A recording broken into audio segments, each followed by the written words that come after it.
கர்த்தருடைய பரிசுத்த நாமத்திற்கு மகிமை உண்டாவதாக. இன்றைய வசனம், பரலோகத்திற்கு நம்ம பிதாவுக்கு யாரெல்லாம் நம்ம புத்திரராக இருப்போம்னு சொன்னால், முதலாவது நம்ம பார்க்கும்போது மத்தேயு 5:9 பார்க்கும் பொழுது, சமாதானம் பண்ணுகிறவர்கள் பாக்கியவான்கள், அவர்கள் தேவனுடைய புத்திரர் எனப்படுவார்கள். அப்போது யாரெல்லாம் சமாதானம் பண்ணுறாங்களோ அவங்க தான் கர்த்தருடைய பிள்ளைங்க அப்படின்னு நம்ம பார்க்குறோம். சமாதானம் பண்ணுறவங்களாக நம்ம இருக்கணும், சமாதானத்தை கெடுக்கிறவங்களாக இருக்கக்கூடாது. ஒரு கர்த்தருடைய பிள்ளைங்க அவங்களுக்கு எல்லா இடத்துலையுமே அவங்களால அந்த இடத்துல ஒரு சமாதானம் இருக்கும். எந்த பிரச்சனையாக இருந்தாலும் அந்த பிரிஞ்சிருக்கிற கணவன் மணியாக இருக்கலாம், இல்லை சொந்தங்களாக இருக்கலாம், படிக்கிற இடத்துல எங்கே இருந்தாலும் நம்ம கர்த்தருடைய பிள்ளைங்க, நம்ம ஆண்டோடைய பிள்ளைங்க எப்படி இருப்பாங்கன்னா சமாதானம் பண்ணுறவங்களாக தான் இருப்பாங்க. இவங்களை பற்றி அவங்ககிட்ட சொல்ல மாட்டாங்க, அவங்கள பற்றி இங்கே சொல்ல மாட்டாங்க. அதே நேரம் நன்மையான காரியத்தை, கணவன் ஒரு தவறு 2 பேர் பிரிஞ்சிருக்காங்க, அப்போ கணவன்கிட்ட மனைவி பற்றி தவறாக சொல்லி ஏற்றி விடுறதெல்லாம் கர்த்தருடைய பிள்ளைங்கள்ல. மனைவிக்கிட்ட இருக்கிற நல்ல குணங்கள், நாம் என்ன செய்யணும், நம்ம எப்படி இருக்கணும்னு சொல்லி அந்த குடும்பம் சேர்றத்தக்கதான ஒரு ஆலோசனை தான் கொடுப்பாங்க. எப்படி சேரணும், நம்ம எப்படி இருக்கணும். அப்போ மனைவியோட அந்த அன்பை, மனைவியோட அவங்ககிட்ட இருக்க நற்குணங்களை சொல்லி தான் பிரிஞ்சிருக்கிற குடும்பத்தை நம்ம ஒன்று சேர்த்து வைக்கணும். இன்னும் நம்ம இப்படி பண்ணிட்டாங்களே அப்படி பண்ணிட்டாங்களேன்னு சொல்லி அது இன்னும் சொல்லி அவங்கள இன்னும் ஜாஸ்தியாக்குறதெல்லாம் கர்த்தருடைய பிள்ளைங்க இருக்க மாட்டாங்க. கர்த்தருடைய பிள்ளைங்க சமாதானத்தை தான் பண்ணுவாங்க, சமாதானத்தை தான் விரும்புவாங்க. அப்போ நம்ம ஒவ்வொருவருமே, அப்போ நம்ம ஒவ்வொரு நடக்கையிலையும் கர்த்தர் நம்ம கூட இருக்கிறதா நம்ம பார்க்கணும். அதுதான் வேதம் சொல்லுது. கர்த்தர் ஒருத்தர் கூட இருக்கிறாரா இல்லையான்னு எதனால் அறிவீர்களான்னா, கனிகளினால தான் அறிய முடியும். அவங்களுக்குள்ள கனி இருக்கா, அவங்கக்கிட்ட தேவன் எதிர்பார்க்கிற அன்பு இருக்கா, தேவன் எதிர்பார்க்கிற இப்படிப்பட்ட குணங்கள் இருக்கா, அதை பார்த்து தான் நம்ம ஒவ்வொருத்தருக்கிட்டையும் நம்ம ஜாக்கிரதையாக இருக்கணும். அதனால் கூட சமாதானம் பண்ணுகிறவர்களாய் நாம் இருக்கணுமே தவிர நம்மால் சமாதானத்தை யாருமே இழந்துடக்கூடாது. அது கர்த்தருடைய பிள்ளைங்களாக இருக்க மாட்டாங்க. அதே போல் சமாதானம் இல்லாத எவ்வளோ ஜனங்க இருக்காங்க, அவங்கள கர்த்தருக்குள்ளே வழிநடத்துறவங்களாக இருப்பாங்க. அப்போ இந்த நாளில் கூட நம்ம ஆண்டோடைய பிள்ளைங்க யாருன்னா, எல்லாருக்கும் மத்தியிலையும் எல்லா இடத்துலையுமே, முக்கியமாக கோல் சொல்லுகிறவன் பிராண சிநேகிதரையும் பிரித்து விடுகிறானாம். கோல் சொல்கிறவங்க இங்கே இருக்கிறது அங்கே சொல்கிறது, அங்கே இருக்கிறத இங்கே சொல்கிறது, குறை சொல்கிறவங்க, அது குறை சொல்கிறது யாருன்னா பிசாசு தான். என்ன பண்ணுவான்னா, ஆண்டோடைய சமூகத்தில் சகோதரர் மேலே குற்றம் சொல்லிக்கிட்டே இருக்கிறது பிசாசோட அது குணம். அவன் தான் குற்றம் சொல்லிக்கிட்டே இருப்பான். அப்போ அந்த குற்றம் சொல்கிறவங்க யாருன்னா அவங்க கர்த்தருடைய பிள்ளைங்களாக இருக்க முடியாது. குற்றம் சாட்டுவது பிசாசோட குணம் அது. அப்போ இந்த நாளில் கூட இந்த மற்றவங்களை குறை சொல்கிறது தான் கோல் சொல்லுகிறவன் பிராண சிநேகிதர், உயிருக்குயிராக நேசிக்கிற ஃப்ரெண்ட்ஸாக இருந்தால் கூட இந்த கோல் சொல்லுறனால அவங்க பிரிஞ்சிருவாங்களாம்.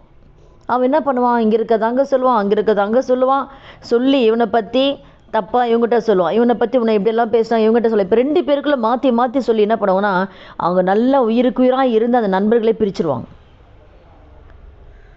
அப்போ அது வேதம் எவ்வளோ இதாக இருக்குது பாருங்கள்.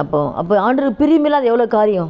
கர்த்தர் தான் நமக்கு சொன்னாரா, கோல் சொல்கிறவங்க கர்த்தருடைய பிள்ளைங்களாம் எப்படி இருக்க முடியும். சமாதானம் பண்ணுறவங்க தான் கர்த்தருடைய பிள்ளைங்க நம்ம வசனத்தில் பார்க்குறோம். அப்போ நம்ம எப்படி இருக்கிறோம், நாமே ஆராய்ஞ்சு பார்க்கணும். இங்கே இருக்கிறது அங்கே சொல்லி அவங்கள கோபப்படுத்தி, அப்போ மற்றவங்களை பற்றி நம்ம சொல்லி அவங்கள கோபப்படுத்தி அவங்களுக்கு ஒரு பிரச்சனை வரவழைச்சு அவங்கள ஒரு மனமடி வாங்கிறது, அது கர்த்தருடைய பிள்ளைங்களாக இருக்கவே முடியாது.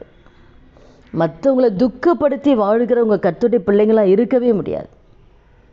மற்றவங்கள சந்தோஷப்படுத்துகிறவங்க தான் ஆண்டோடைய பிள்ளைங்க. மற்றவங்களை எப்படியாவது சந்தோஷப்படுத்தணும். நம்மால் யாருடைய இருதயம் பாரப்படக்கூடாது.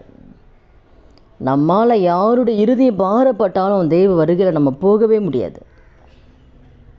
யாருடைய இறுதியை நம் நிமித்தம் வேதனைப்படக்கூடாது, நம் நிமித்தம் பாரப்படக்கூடாது. அப்போ நம்ம எப்படி இருக்கிறோம்? இப்போது நம்ம நீதிமொழிகளை நிறைய பார்த்தோம்னா இந்த கலகக்காரனுடைய காரியத்தை தேவன் எவ்வளோ அறிவுறுக்கிறாரு. கலகம் பண்ணுறவங்களுக்கு என்ன தண்டனைன்னு சொல்லியெல்லாம் நம்ம வேதத்தில் பார்க்குறோம். கலகத்தை கர்த்தர் வெறுக்கிறாரு. தாவீது அந்த பட்டயத்தை வாங்கும்போது, கோலியாத் பட்டயம் வாங்கும்போது அதை அப்படியே எடுத்து போய் கலகம் பண்ணிடுறான். கலகம் வரனால அப்போ இருக்கிற அந்த ஆசாரிகள் எத்தனை பேர் அவன் சாவடிக்கிறான்.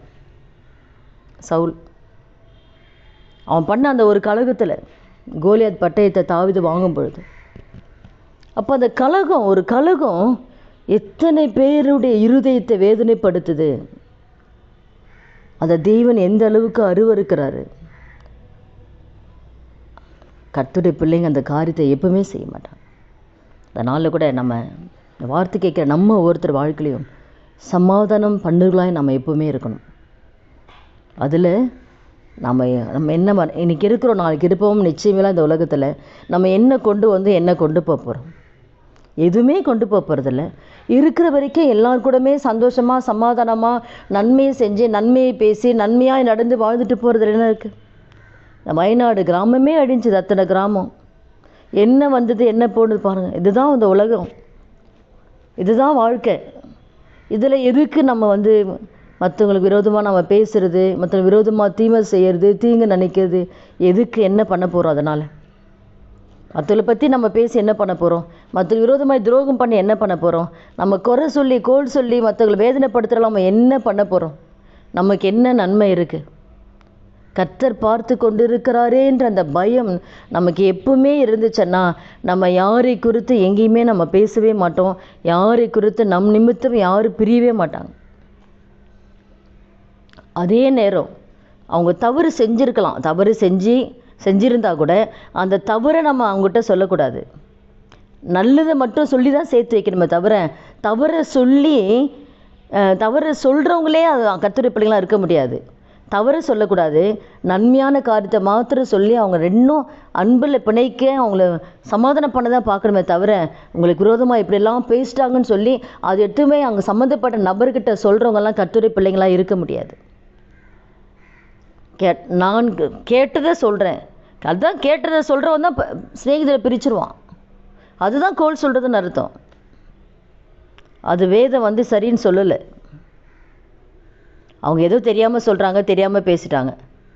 நம்ம என்ன பண்ணணும்? ஏதோ தெரியாமல் பேசிட்டாங்க, அவங்க இதில் பேசிட்டாங்க, நம்ம அதை அப்படியே மறைச்சி நம்ம சொல்லலாம் உங்களை அதிகமாக நேசிக்கிறாங்க அப்படி அவங்க அன்பை நம்ம சொல்லி அவங்க மேலே ஒரு நல்ல அபிப்பிராயம் வர்ற அளவுக்கு மற்றவங்கிட்ட பேசணுமே தவிர அவங்க இப்படிலாம் உங்களை பேசிட்டாங்கன்னு சொல்லி அப்படியே போய் சொல்லி இன்னும் அந்த ஐக்கியத்தை பிரித்து அந்த ஐக்கியத்தை உடைச்சி கர்த்தருடைய பிள்ளைங்களாம் அவங்க எப்படி இருக்க முடியும்?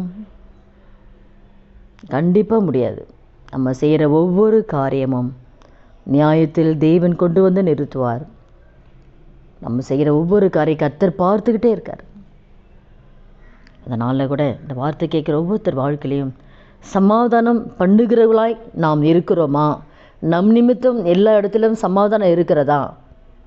அதை நாம் ஆராய்ந்து நம்ம ஒப்பு கொடுக்கலாம், ஜெபிக்கலாம். துதிகள் மத்தியில் வாசம் செய்ய நல்ல தகப்பனே, இயேசு கிறிஸ்து நாமத்தில் நம்முடைய சமூகத்தில் வருகிற இந்த வார்த்தை கேட்குற ஒவ்வொருத்தர் வாழ்க்கையில் ஆண்டவரே, இதுவரைக்கும் எங்கள் நிமித்தம் எந்த ஒரு சமாதான கேடுதலை மற்றவர்களுக்கு நான் கொண்டு வந்திருந்தாலும், எங்கே யாரை குறித்து சொல்லி கர்த்தரை துக்கப்படுத்தியிருந்தாலும் தயவாய் மன்னித்து இந்த வார்த்தை கேட்குற ஒவ்வொருத்தர் வாழ்க்கையிலும் இனி வருகிற நாட்களில் கர்த்தாவை யாரும் யாரை குறித்து பேசாதபடிக்கு ஆண்டவரே சமாதானம் பண்ணுறவர்களாய் கர்த்தர் ஒவ்வொருத்தர் நீங்கள் மாற்றுபடி அந்த கரத்தில் ஒப்புக் கொடுக்குற அப்படி நீங்கள் செய்ய போகிற தயவுக்காய் நன்றி செலுத்துக்கிறோம். இயேசு கிறிஸ்து நாமத்தில் ஜெபிக்கிறோம் நல்ல பிதாவே, ஆமேன்.